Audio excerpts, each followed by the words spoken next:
Հանուն Հոր և Որդվո և Հոգվույն Սրբո ամեն։ Սիրելի հավատացյալ ժողովուրդ, երեկ հայ առաքելական Սուրբ եկեղեցին տոնակատարեց երկնային զվարթունների տոնը, հրեշտակների տոնը և մասնավորաբար երկու հրեշտակապետերի Միքայելի և Գաբրիելի տոնը կատարեցինք և խնդրեցինք իրենց բարեխոսությունը։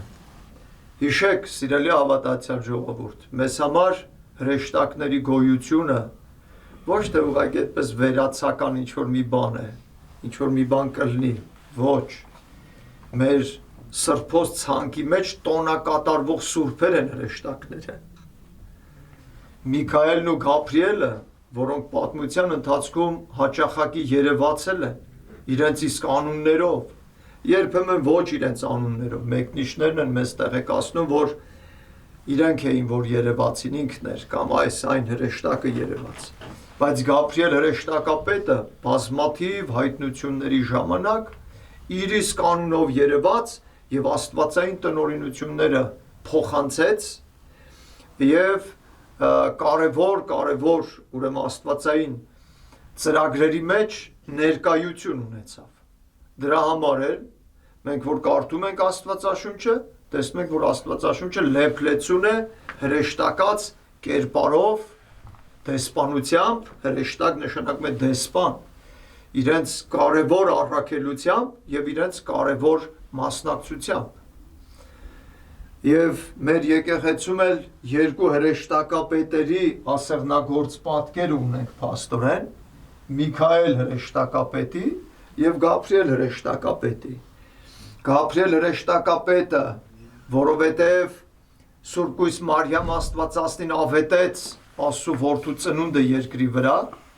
և ձեռքին որպես կանոն Շուշան, սպիտակ Շուշան է պատկերվում, որովհետև մաքրությունն է խորհրդանշում Սուրբ Կույս Մարիամ Աստվածածնին, իսկ Միքայել հրեշտակապետը որպես կանոն պատկերվում է, երբ որ նիզակով վիշապին սպանում է, երբ որ նիզակով ուրեմն դադաստան է տեսնում և պատժում է հրեշին։ Ահա երկու գործառույթ, որով մեկով Աստված օրհնում է իր ժողովրդին, ուղարկում է բարի լուր, բարի ավետիս, բարի տնօրինություններ, և մյուսով էլ պատժում է չարին և ուշադրություն հրավիրում, որպեսզի բոլորը ուշադիր լինեն աստվածապաշտության ճանապարհի մեջ։ Սուրբ Միքայել հրեշտակապետի վերաբերյալ շատ հետաքրքիր մի պատմություն կա, որ երբ որ երկնքում պատերազմ ծագեց և սատանան իր դևերով պայքարում էր հրեշտակների դեմ Միքայելի գլխավորությամբ, և Միքայելն ասեց, ով է մեր Աստծուն նման, և պատերազմի ժամանակ պարտվեցին դևերը, պարտվեց սատանան և երկնքից վռնդվեցին։ Վռնդվելուց հետո երկիր թափվեցին, վռնդվելուց հետո Աստծու հրեշտակների զորքը շարեց Միքայել հրեշտակապետը և ասում են ասեց պրոսխում է, զգույշ եղեք, ուշադիր եղեք։ Դրա համար պրոսխում է բառը պատարագի մեջ չեն թարգմանել մեր սուրբ հայրերը, այլ ուղղակի նույն հնչողությամբ դրել են, դրա համար մենք էլ որ եկեղեցում ավետարանն ենք բարձրացնում կարդալու խորանի վրայից, այդ ժամանակ ասում ենք պրոսխում է, զգույշ եղեք, ուշադիր եղեք։ Սրանք շատ հայտնի դեպքերն են, շատ հայտնի պատմություններն են, թե Սուրբ Գաբրիել հրեշտակապետին վերաբերվող և թե Սուրբ Միքայել հրեշտակապետին վերաբերվող, բայց նաև կան Աստվածաշնչում գողտրիկ մասեր, բայց այդ գողտրիկ մասերը երբ որ իմացած ձևով ես կարդում, ահա որ ազդում է քո վրա։ Հիմա ես կուզեմ այդպիսի գողտրիկ մասերից մեկը կարդալ։ Նավեի որդի Հեսուի գրքից 5-րդ գլուխ 13 համարից։ Երբ որ դուք Աստվածաշունչը կարդաք, այստեղ հախուռն պատմություններ կան։ Ելքով դուրս բերեց Աստված իր ժողովրդին Եգիպտոսից, անցկացրեց 40 տարվա տանջանքների, տառապանքի, հայտնությունների, 10 պատվիրանների, Սինա լեռան եւ այլ անապատի շրջելու պատերազմների միջով եւ այլը եւ մոտեցան որ գետը պիտի անցնեն։ Սա այդ պահին պատահեց այս պատմությունը։ Կուզեմ ընթերցենք։ Եվ մինչ Հեսուն Երիքովում էր, Հորդանան անցել են, մոտեցել են Երիքովին։ Բարձրացնելով իր աչքերը տեսավ իր առաջ կանգնած մի մարդու, որի ձեռքին մերկացրած սուր կար։ Հեսուն մոտեցավ եւ ասաց նրան. Մեզնից ես, թե մեր թշնամիներից։ Նա ասաց. Ես Տիրոջ զորքի զորավարն եմ եւ հիմա եկա։ Հեսուն երեսնի վայր գետին ընկավ, երկրպագեց ու ասաց նրան. Տեր, ինչ հրաման կտաս քո ծառային։ Տիրոջ զորավարն ասաց Հեսուին. Հանիր կոշիկները քո ոտքերից, որտեղ քո կանգնած տեղը սուրբ է։ Եվ Հեսուն այդպես արեց։ Վերջ, սկսվեց ու վերջացավ այս պատմությունը։ Դրանից հետո արդեն շարունակում է Երիքովն ամուր փակված քաղաք էր, 7 շրջան պտտվեցին, փլվեց, պատերազմով գրավեցին եւ այլ, այս պատմություններն է շատ։ Այս մի փոքրիկ հատվածը շատ աննշան է, ինձ թվում է, որ ամեն Աստվածաշունչ կարդացող, ես էլ այդ թվում, տարիներ կարդացել եմ, այս հատվածի վրա արագ անցել եմ, որտեվ մի հայտնություն է, մի փոքրիկ էս տեսակ եւ վերջ։ Երբ որ կարդացի մեր երանելի եւ մեծ վարդապետ Եզնիկ Կողբացու եղծ աղանդոցը, այնտեղ մի հատված կար, որ Եզնիկ Կողբացին, Մեսրոպ Մաշտոցի աշակերտներից մեկը, հղում է կատարում այս հատվածին, Հեսուի գրքից այս հատվածին, եւ տեղեկացնելով ասում է, սա Միքայել հրեշտակապետն էր։ Միքայել հրեշտակապետն էր։ Անկեղծ ասած, երբ որ ես Եզնիկ Կողբացու այս հատվածը կարդացի, մինչև այդ կարդում էի Աստվածաշնչի ճիշտ այս պատմությունները։ Ինչպես ժողովրդին հանեց Եգիպտոսից Մովսես մարգարեն, Հեսուի ուսուցիչը, Հեսուն անմիջապես Մովսեսի աշակերտն էր, ինչպես անապատի մեջ եւ ուշադրությունը շատ լարված էր։ Եվ քանի որ ես այս պատմության մասին շատ բաներ գիտեի, այս անգամ կարդալուց շատ ավելի մանրամասներ վերլուծեցի։ Ուրեմն ասում է, երբ որ Եգիպտոսից դուրս բերեց ժողովրդին, Աստված ասեց այդ ուղիղ ճանապարհով չգնաս անապատ։ Թեքի ճանապարհը եւ այն երկար ճանապարհով գնա։ Ինչու՞։ Որովհետև ասում է միգուցե պատերազմ առաջանա այնտեղ շատ կռվարար ժողովուրդներ կան։ Եվ ժողովուրդը հետ փախչի Եգիպտոս։ Կբացեք Աստվածաշունչը եւ կկարդաք։ Փաստորեն Եգիպտոսից դուրս եկող, այսպես թուլուլիկ մուլուլիկ ասենք, հա, փափլիկ հուշիկ մուշիկ մի ժողովուրդ, որ գիտեք Հովսեփը Փարավոնի տեղակալն էր, 72 հոգանոց իր ընտանիքը մտավ Եգիպտոս, 400 տարի հետո 1.5 միլիոն մարդ էին դարձել արդեն։ Բայց երկրի լավ տեղերն էին ապրել, լավ ունեցվածք ունեին եւ ամեն տեսակ փափլիկ բաներ իրենց վերաբերվել էր։ Չնայած իրենց հավատքը պահել էին,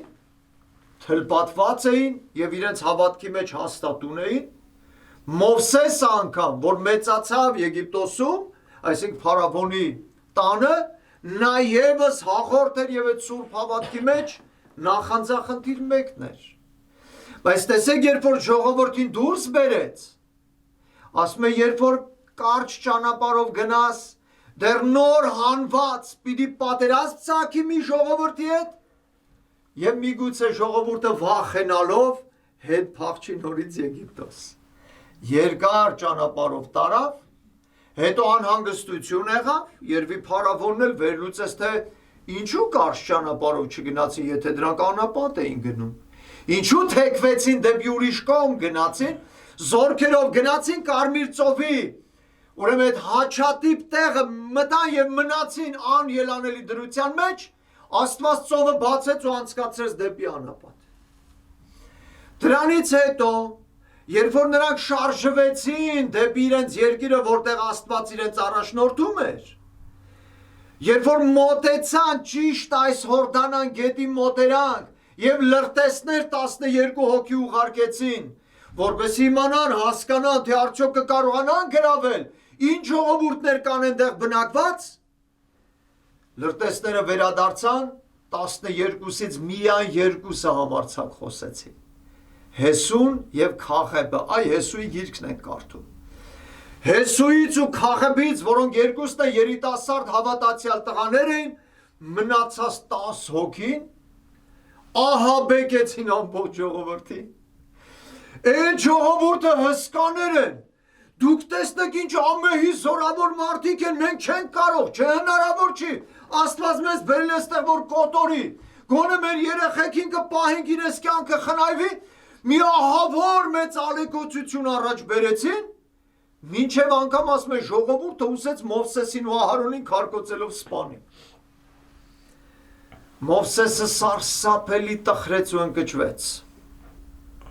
հիասթափվեց։ Դուք ասեց արժան չեք մտնելու այդ երկիրը, հետ ենք վերադառնում անապատ։ Չէ լավ, փոշմանեցին, երբ որ տեսան Մովսեսի այդքան վիրավորված վիճակը։ Չէ լավ, գնանք հարցակվենք, մի հարցակվեց ասեց, չեք կարողանա մի հարցակվեք։ Չլսեցին Մովսեսին, հարցակվեցին ջարդկերան, հետ եկան և վերադարձան անապատ, և տեսեք, Աստված Մովսեսին ասեց, իմ խոսքը տենց վստահելի չէր ձեր համար, ես ձեր զավակների համար մտահոգ չէի, ուրեմն դուք մտածում եք ես ձեր Տեր Աստված ստրկության տեղից ձեզ հանեմ, որտև արդեն ստրկության վիճակ էր այնտեղ առաջացել, Հովսեփի հեղինակությունը չճանաչող փարավոններ ստրկացնում էին այդ ժողովրդին արդեն մի քանի սերունդ։ Ես ձեր Տեր Աստվածը հանեմ, բերեմ, որպեսզի ձեզ կաթ ու մեղր բխող երկիր բնակեցնեմ։ Ու դուք այդպես նայեք, թե մի քանի մարդ երբի բոյով մարդիկ էին տեսել, մի քիչ թիկնեղ կամ ինչ մարդիկ էին տեսել, ու դες վախկոտիկ ձևով ահաբեկեք ամբողջ ժողովրդին, ահաբեկեցին փաստորեն։ 20 տարեկանից բարձր ասեց, ով ի վիճակի է պատերազմելու այդ ժամանակ, ոչ մի մարդ չի մտնելու այս երկիրը։ Այն երեխաները, որոնց համար ասում եք, թե մեր երեխաները խնայենք, այդ երեխաներն են մտնելու։ Վերադարձեք անապատ։ Վերադարձան ժողովուրդ, 1.5 միլիոն մարդ մոտավոր հաշվարկով, 1.5 կամ 2 միլիոն մարդ, միգուցե մի շատ մի քիչ պակաս չգիտեմ, 40 տարի անխնամ անապատում։ Բոլոր 20 տարեկանից բարձր տղամարդիկ մեռան, միայն Հեսուն և Քաղեբը մնացին։ Այդ 12 լրտեսներից 2-ը, ովքեր որ եկան և ասին,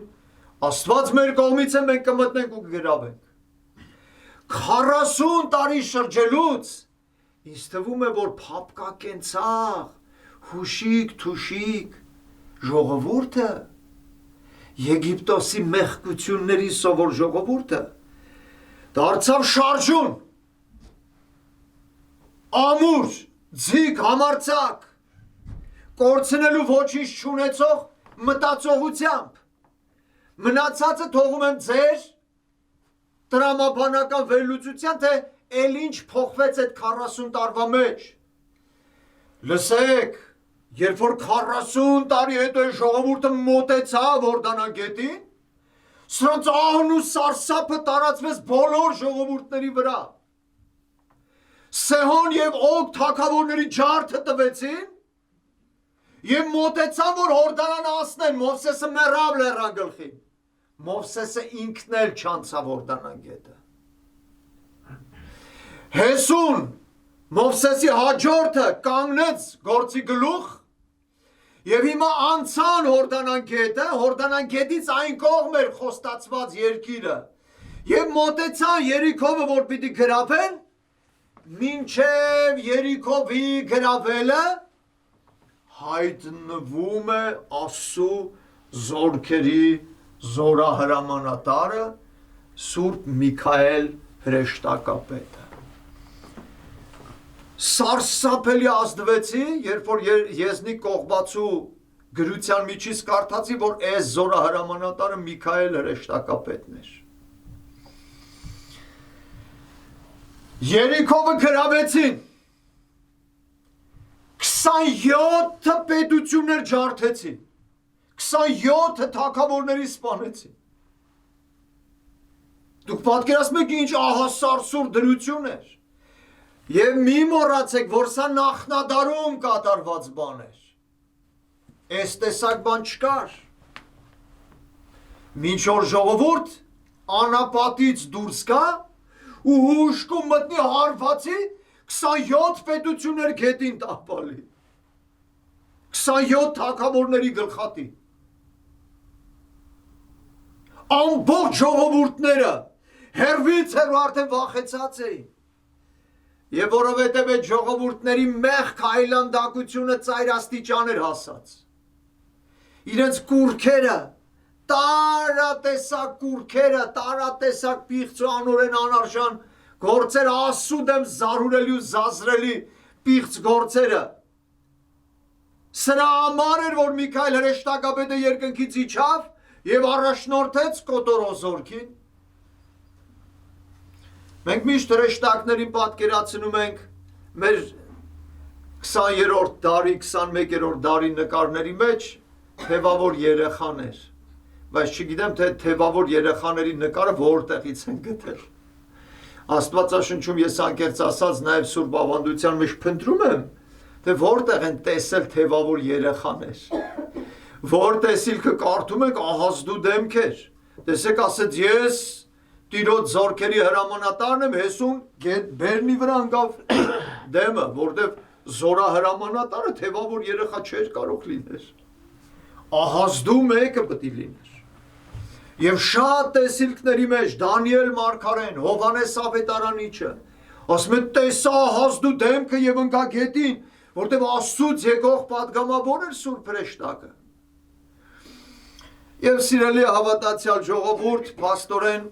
երբեմն այո, Աստծո հրամանով այսպիսի գործողություններ երկրի վրա տեղի ունենում է։ Դրա համար մենք ճիշտ չի, որ Աստվածաշունչը կամ ընդհանրապես հավատքի ճանապարհը միայն մեղմիկ փափլիկ բաների մեջ տեսնենք, սխալված կլինենք ուղղակի, ճիշտ չենք լինի, սխալված կլինենք,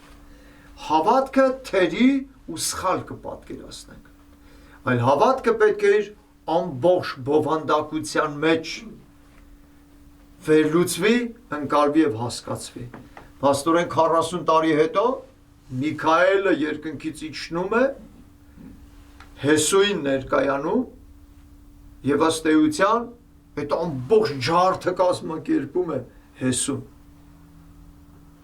Ինչու այդպես էր։ Մենք պիտի ընթերցենք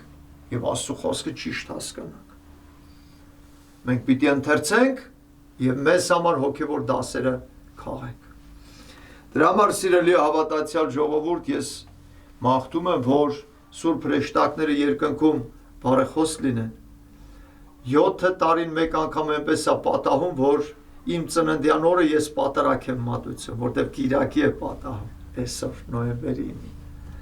Հիմա այս տարի այդ 7 տարիներից մեկն է, որ Կիրակի ես պատարագ եմ մատուցում եւ կխնդրեմ, որ Աստված իր մեծ ողորմության շնորհով ներին բոլոր մեղքերը, սրբինց ամեն անօրենությունից, արժանացնի իր սուրբ անունը կանչելու եւ փառավորելու եւ իր սուրբ ճանապարհի մեջ հաստատուն մնալու եւ նաեւ ձեզ եմ մաղթում իմ շատ սիրելի համայնք, որպեսզի մենք բոլորս լինենք հավատքի մեջ հաստատահիմն,